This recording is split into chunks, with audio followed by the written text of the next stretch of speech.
Bonjour à tous, 4e journée de reportage, toujours ici pour vous au Palais Expo de Genève. Aujourd'hui, on va s'intéresser ensemble au concept car.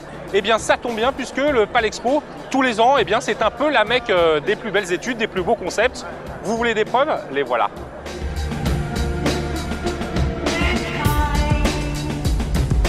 Peugeot en avait dévoilé les premières images au mois de janvier. Le voici pour de vrai à Genève. Avec ses portes à faux courts et ses traits épurés, le SR1 porte sans doute les germes d'ici le Peugeot des années à venir. Premier concept au Lyon depuis l'arrivée de Jean-Pierre Plouet à la tête du design PSA. Ce joli cabriolet au faux air d'Aston Martin ne verra certainement jamais le jour, mais il ouvre cette nouvelle ère sous les meilleurs auspices.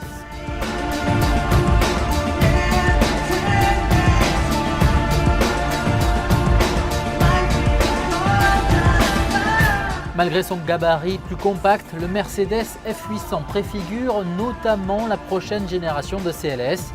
Même si les portières à ouverture antagoniste resteront peut-être sans suite, on retrouvera donc bientôt cette silhouette athlétique et cette imposante calandre rétro façon SLS AMG sur un modèle de série. Superbe étude de style, le concept F800 constitue aussi une vitrine des technologies vertes Mercedes. C'est pour rendre la marque plus attractive, un peu plus jeune et bien sûr avec une nouvelle technologie. Cette vision-là, nous la proposons aujourd'hui avec deux propulsions alternatives. La première, c'est bien sûr l'hybride avec un V6 300 chevaux et en plus un moteur électrique avec 109 chevaux. Ça fait en tout 409 chevaux pour une consommation de seulement 2,9 litres. Deuxième propulsion, la pile à combustible. L'avantage de cette pile à combustible, ça vous donne une autonomie à zéro émission, à peu près pour 600 km. Voilà, après une première salle de concept car qu'on vient de voir ensemble, on se trouve à présent sur le stand Opel. Vous savez, hein, Opel et son Ampera, qu'on attend toujours d'ailleurs, cette petite familiale hybride plug-in. Et bien cette fois, Opel, ici au Palais Expo, a décidé de remettre ce même couvert de technologie, mais sur un véhicule un peu plus grand, un peu plus sportif. C'est celle qui se trouve derrière moi, c'est l'Opel Flextreme GTE et on va la voir maintenant dans le détail.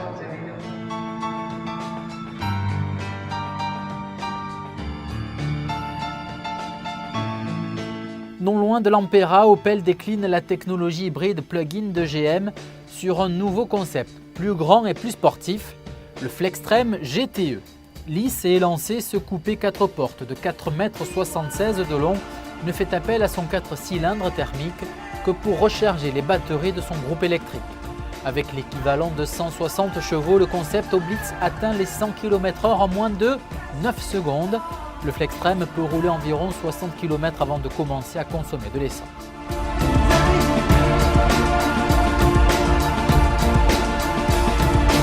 Voilà, on continue notre journée consacrée au concept car. On va aller notamment ensemble sur les stands Bertone et Hyundai. Mon cadreur me dit qu'on doit aussi absolument s'arrêter chez Idea. Ouais, on va s'arrêter chez Idea.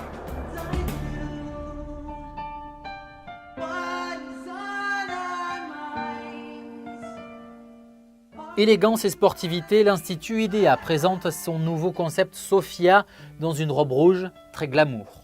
Les designers italiens se sont inspirés des courbes du corps de femme pour sculpter cette berline hybride.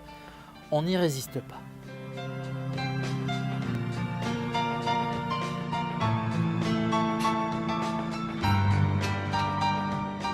Alpha n'est pas au mieux de sa forme, mais Bertone lui a concocté ce qui restera probablement comme le concept le plus spectaculaire de ce salon de Genève.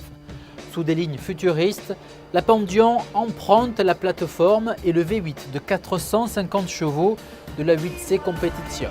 Le clou du spectacle reste cependant l'ouverture de ces immenses portières en élytre inversée. Attention tout de même dans les parkings souterrains.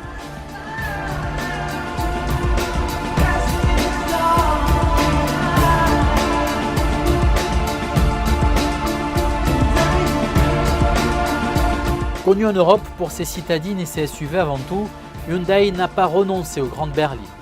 Il attend bien le faire savoir et présente ainsi à Genève le concept e-Flow. De la taille d'une Citroën C5, e-Flow se distingue par son style particulièrement agressif et sa technologie hybride diesel-électrique.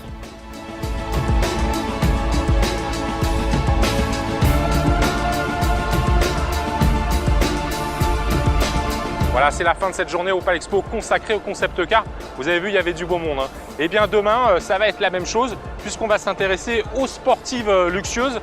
Et croyez-moi, il va y avoir de quoi se rincer l'œil.